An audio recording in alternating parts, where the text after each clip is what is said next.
Welcome to the Big Apple School podcast. This is Mike. And this is Ken. And today we're talking about the topic of, are you a risk taker? Right. Well, we're going to divide this into different segments. And the first one that I'd like us to talk about is sports. Speaking of which, Mike, have you ever done any dangerous sports or activities? Yeah, I have done something that's quite dangerous. Yeah, and this is not a major sport. It's not like soccer or, like baseball or anything like this, but it's considered an extreme sport. Have you heard of the sport called parkour? Oh, it's also called free running. Right. Yeah, these days. They're synonymous now. Yeah. So this is a sport you see in the movies where kids, basically jump up and down buildings. They climb really high, ceilings. They hang off the edges, from like 50-story buildings. If they drop, they're dead, essentially. So that's scary. Now let's get one thing straight here. Yeah, I didn't actually do the sport. What I did is I followed around these athletes. I was with them and I filmed their jumps. I filmed their climbs. I filmed their tricks in really, really high places. But still, the fact that you had to do that, and I assume that you had to do some training also. Oh yeah. I mean, if they are filming in a 30-story abandoned building, well, guess what? You're going up there with them. You know what I mean? So they taught me how to do some basic climbing up, and most importantly, how to climb down safely. Because climbing down is actually the more dangerous part than climbing up. Yeah, because you have to remember, a lot of these, parkour guys do a lot of these things in abandoned buildings, right?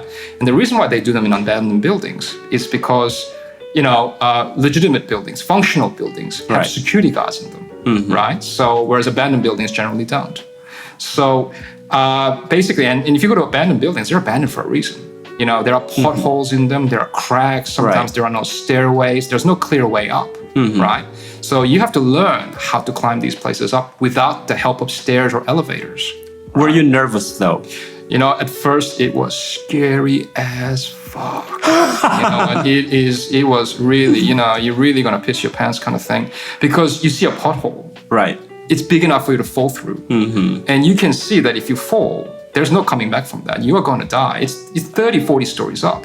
You know what I mean? Thank you for encouraging me to do that, which means that I'm never going to do that ever. Yeah, so we did this a lot in Sydney and Melbourne. Yeah, so, and this is a sport that's getting more popular amongst the newer teens, the younger teens. So it's a good sign, right? Did you have any accidents though? Some of the parkour guys did. I saw a couple of guys nearly fall to their deaths. Oh my God. Nearly. One did a little cartwheel, fell on the railing. Oh my goodness. But the railing was weak and the railing started to cave. But then he was able to bounce quickly back away from the railing. But then we captured this on film, right? The railing actually collapsing. Oh goodness. And if he had fallen through that, pizza. That must have been really scary. Street pizza. And the other one, I saw a kid not look where he's going, nearly fell through a pothole. If he fell through that pothole, that's 20 stories down. My goodness. He would have died from that, easily. Yeah. This is the reason why I don't want to take any risks at all. As far as sports, or sport is concerned, I'm not that much of a risk taker. I mean, I'm more than willing to do other kinds of risks, but not this one because, well, you never know when accidents happen. And, the scariest part for me is having to undergo a surgery. I've never had that in my life. And of course, I don't plan to do that anytime soon. So I'm just a little cautious, or maybe more cautious than I should be.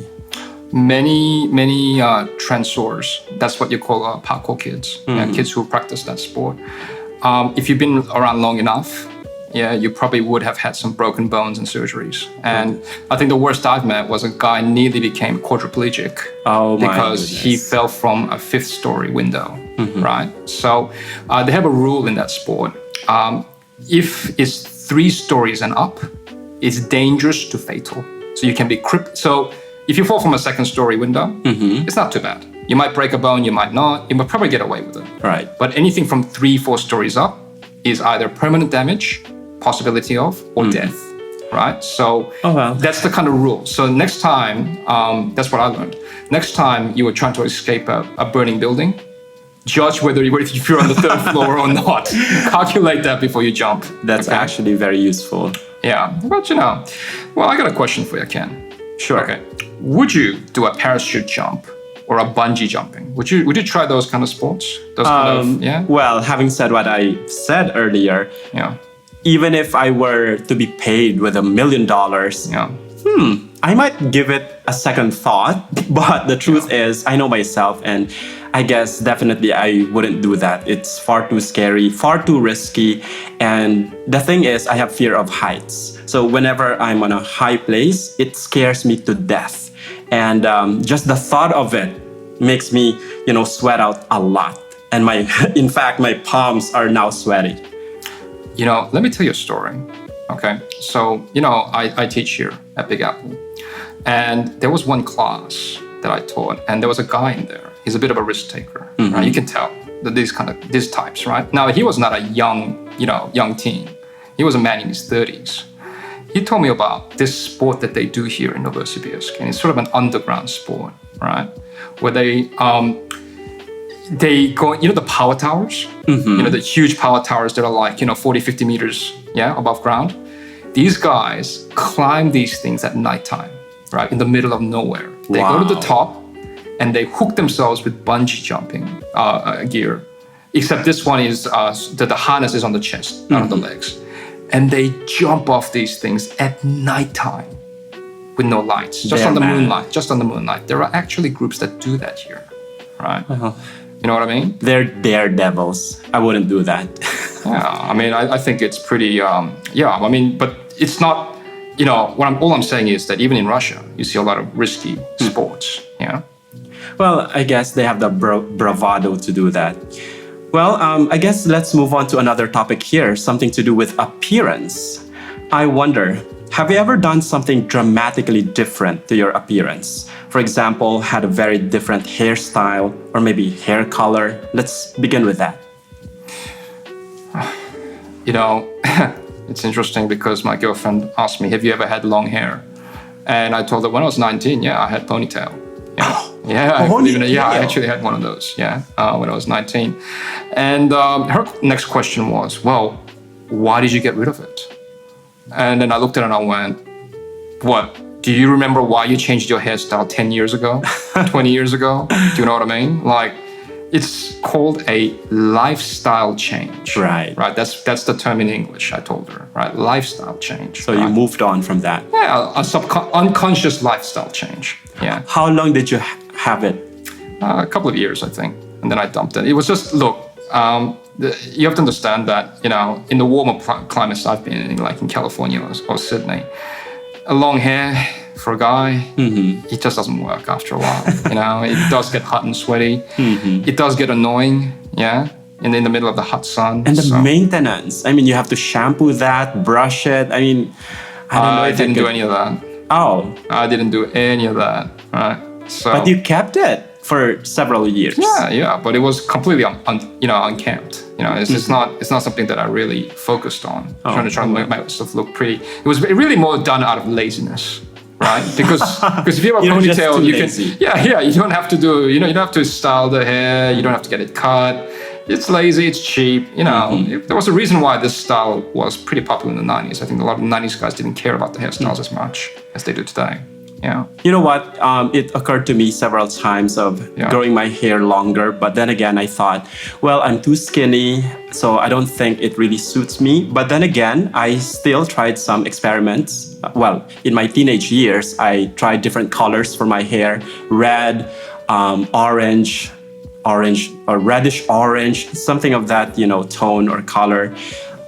Because I thought, while you're still a teenager, you gotta explore. You gotta, experiment with your style. And so I thought I wanted to be different. I wanted to be recognizable.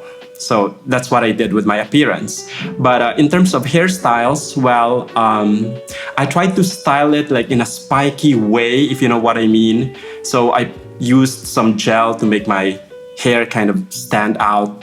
But it was only for a short time because, in my university years, I thought if I were going to be a teacher, I have to, control myself. in a way that I shouldn't look too crazy because, well, when you become a teacher, you cannot go to your classroom with your hair in spikes or with dyed hair. I don't think your students, especially high school students, would appreciate that. Maybe parents wouldn't even take you seriously. So it was just a time in my life, I guess. But it faded eventually because, we all grow up. We mature. When was this?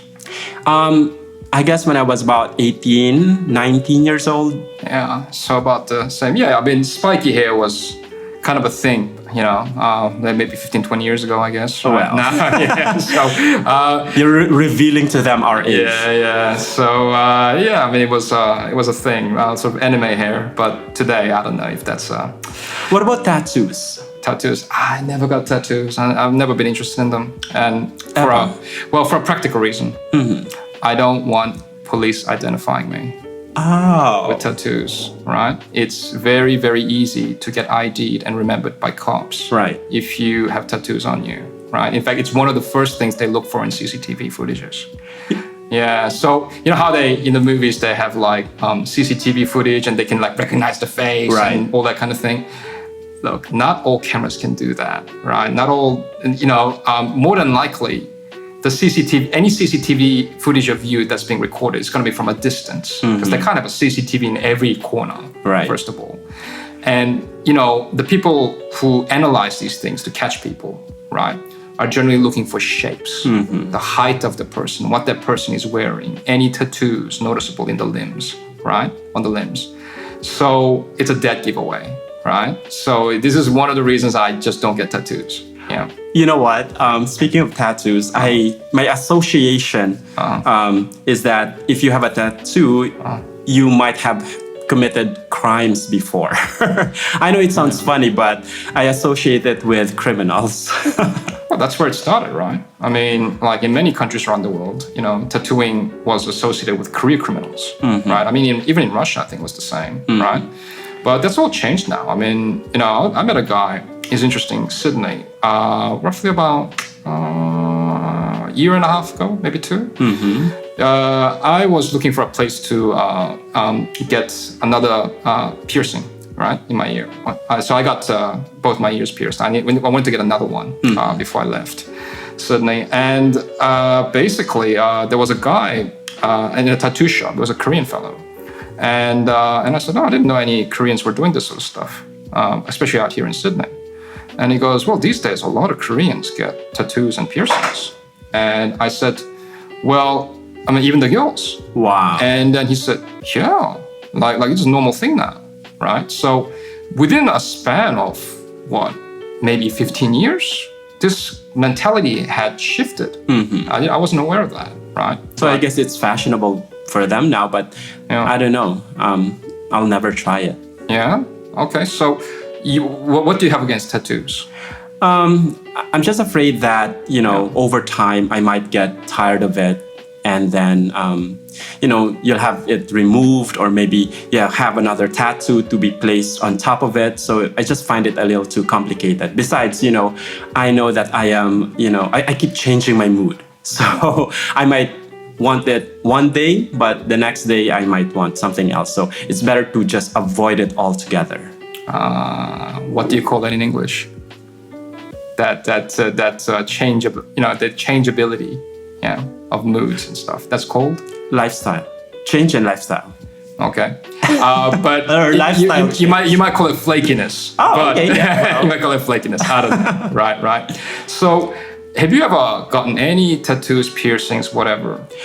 Once you had it, did you regret it after? Okay, regret it after? Piercings. Yeah. Again, I was about 18 or 19. Yeah. I had two, in fact, just on one ear because I thought, they looked cool and I wanted to be cool. Teenagers always want to, stand out. So I tried it. It only lasted for a year. But mind you, I really enjoyed it. I felt like, oh, yeah, I'm cool. Look at me. Because my other friends, they also had it. And so I thought it would be cool to be a part of the club. Right. So you wanted to be part of the... So you remember... I'm not sure if these things are around anymore. Maybe they are. Remember there are sort of 90s and towards the early millennium, I suppose, we were kind of big on subcultures. Right. And then there were kind of the skaters, there were the heavy metal kids, there were the rapper wannabe gangsters, and there were the artist kids, and then the nerds and, IT guys and whatnot. Is that still around? Is there such a thing called subcultures now? Or is it just everybody's kind of the same with Instagram and, is it kind of the same kind of thing? Or to be very honest with you, I'm not sure that I'm still in touch with what's out there, since I do consider myself partly old in a way, because I'm in my mid-30s now. So I don't know what's trendy at the moment. So I don't know if these subcultures still exist. If they do, they probably take another form. It's just that it's interesting because, it's sort of teaching, like we come across quite a lot of teens, right, here and there. And when I look at the teens, they don't look like they belong to any subculture. There's no cultural indicator. Right? There's no cultural marker. Like, when we were little kids, you can tell who was a skater. If you had Vans shoes, they were like this thick, right? Thick skater shoes. Or if you had baggy pants with chains around it, you knew he was a wannabe gangster, right? Or a drug dealer. These days, they all look the same. They feel the same. And there's this cultural mediocrity that goes on at the moment. And they may have, I'm just with this feeling that kids now have hobbies, and these hobbies differ, but they're not into subcultures, right? Like a tribe, right? And I think people have become less tribal, perhaps, in this new generation. So I'm just throwing it out there. I mean, what's your thoughts on that? Well, I don't know. I just don't care that much, I guess, about them, especially with, the younger generation. Right. Because I feel like I'm a bit of a grandpa now. Do you mind if we jump to another topic here about relationships? Okay. I'm just interested because, do you think you would go out with someone who was much older or maybe much younger than you are?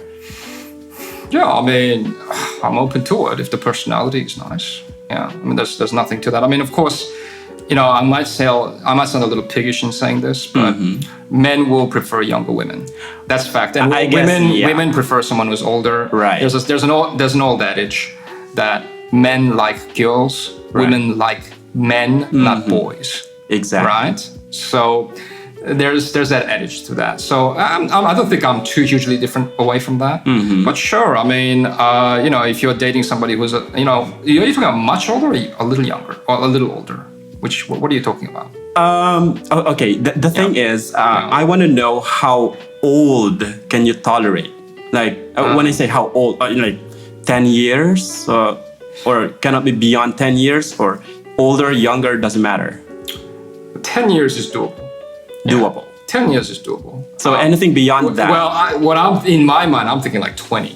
Oh, okay. 20 may not be so workable, right? May not be so feasible, right? But 10 years, I don't see a problem with that. Yeah, I really don't. So there is a limit then as to the age? Yeah, of course. Okay. I mean, why wouldn't there be, right? So, I mean, for me, it's kind of like, but I don't see how that's risky. And it's not. In fact, if you date an older woman, that's not risky. Do you understand? But it actually minimizes risk. It's the younger girls that are more risky. Oh, well. Right? They're the ones that are more flaky. They're the ones that are more... You might end up... That's right. They're the ones who are less mature. They're the ones that, quickly change their minds about you. Right. So it's actually more of a risk to date someone who's younger, right? But hey... But somebody's older is fine. Hey, but the risk is part of the fun, right? Wow. So you gotta take it on that, yeah. But then again, they say love conquers all. What do you think of that? No. Definitely not. No. So there are still boundaries. Well, look, man. When you're kind of younger, you think that way, right? As you get older, it's kind of like no. Yeah. There's definitely conditions and strategy involved in all this, right? And look, I mean, let me give you a case in point. Go ahead. This, right? So when I was in high school, I had no choice in doing this, but we have electives in high school, right? So electives are subjects that you choose. Right. So in Australian high school system, basically the only mandatory subject is actually English. You don't have to do maths, you don't have to do science, you don't have to do history if you don't want to, right? So you get to choose the rest of your subjects except English, right? So when I was, I think, about 16, I was so drugged out on pot at the time that I actually didn't select all my electives. Oh my God. Yeah, so I actually didn't fill the whole thing. You're supposed to fill up to like 10 units or something like this, right? Well, I only filled up 8, right? So the school, academic advisor or something like that calls me in one day and says, you haven't filled your academic hours. And I said, what do you mean? You have to fill up all the electives. Right. And I'm like, what are you talking about? And he says, well, it's too late anyway. You only got one choice left. Like you have no choice. And that is? And that subject, and then she gave me a piece of paper and take this and go to this room. That's your first class. I looked at it and I went, it was written society and culture. Oh, and I went, that sounds fun. What the heck is society and culture? what kind of goofy name is that for a subject, right? I thought she was going to give me like woodwork or something, go into the tool shed and work with wools or something like woods like this. But basically it was sociology, right? So, but they called it society and culture because sociology was too much of a difficult term for teenagers to understand. So I entered into the class, and as soon as I entered, there were no boys. It was a girls-only class, right? It was a classroom full of girls. That must have been heaven for you. And they were looking at me like fresh meat. Oh. Look at this young boy. Look at this young boy roll into our class here, right? My goodness. But it turned out to be my favorite subject. Oh, it actually turned out to be, because it really explained a lot of what the world was like, right? Sociology is a really, really interesting subject if you want to study it. Anyway, getting back to the whole topic here. The first day, we sat down. We're doing, the subject was family. Family. Because family is the basic unit of a society, right? So they need to explain what that meant, right? The teacher said to the whole class, hands up those who come from divorce, who don't come from divorced families. So whose families are still together without splitting up. And? Do you know how many kids put up their hand? That must be... Out of 30 kids, yeah? Less than 10? 2. Oh. 2 kids. So including myself, about 27, 28 kids came from divorced families by that stage. I would have raised my hand too.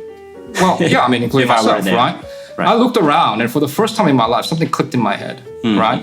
Even with all the marijuana in my brain, all the THC, I realized there's something wrong here. There is something wrong with society here. There's something wrong with the world, right? Indeed.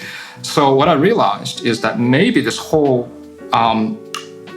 model of romance, that love conquers all, that doctrine that we're taught as kids, that Cinderella story, right, may be flawed.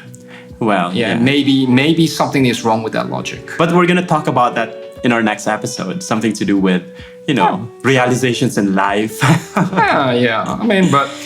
Well, we're talking about family here. We're talking about sports. So I got to talk about the topic that I know, that I trained in. Okay. Do you have any habits that are not good for your health? Well, I know I got a few, but you start first. I know that there are bad habits, but then again, as they say, bad habits are really hard to break. One of them is, staying up all night. Sometimes I do sleep at 2 a.m. I know it's really late. I know it's not healthy, but then again, it's a habit. And, I'm trying these days to break that very bad habit. That's one. What else? I guess I don't eat a lot of vegetables. It's not that I don't like them. It's just that maybe I don't get a lot of opportunities, or maybe I just don't like salads. I don't know, for some reason. What else? Other bad habits. I eat lots of sweets, but for me, it's okay because I'm skinny. So I feel like I can eat anything and everything. Although sometimes I can eat maybe 3 bars of chocolate in one sitting. Can you believe that? Wow. And then I used to drink, 3 to 4 cups of coffee. I don't know if that's unhealthy, but I used to do that. Yeah, it's not the best. Okay, let's start with the sleep problem. Go ahead. So this is like, in English we call this insomnia. Right. I think Russians have an equivalent of this word. And people who are, who suffer from this, they're called insomniacs, right? With an AC at the S at the back. Now, this is like one of the biggest health problems of the modern age. And are you aware of that? Do you have it too, by the way? I think most of us have it. Okay. Yeah. So let's just define what normal sleeping hours are. Yeah, so let's just go back into prehistory here. So humans, by evolution, have been around for about 350,000 years. Yeah, the Homo sapiens, right? So you have to understand, for most of that time, our ancestors have evolved around the movement of the sun, right? Exactly. So this whole world full of electricity, which allows us to basically be awake 24/7. Basically, you know what I'm saying? It's something very new. I mean, it's like 0.0 something 1% of our history we've been able to do this. Right? Because electricity only became widely available in the last 100 years, yeah, to most of the world, right? So to me, it's actually more normal to sleep when the sun has gone down. Yeah, so in other words, about 7, 8 o'clock, you should actually be sleeping, right? Right. Well, when does the average person go to sleep these days? You have a guess? 10, 11? Try midnight. Oh, okay. Try midnight or 1 o'clock in the morning, right? Try that, right? So we're missing all those hours. We're actually going against our natural design, from my point of view. Yeah, I know. But then again, you have to consider the changing lifestyles. We do have some technology which, you know, back in the day, those ancient people didn't used to have.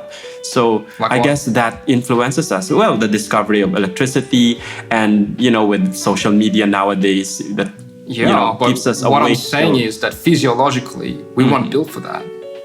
We were not built to stay awake after sundown for hours, right? Day in, day out, day by day for years, without something going wrong with our physiology. Yeah. So if you go against, because the doctrine is, if you go against natural design, right, something's going to go wrong. Well, eventually. Yeah. So we were meant to be a certain way. We're meant to behave in a certain way. And only in the recent period of our history, human history, we've been allowed to do this, right?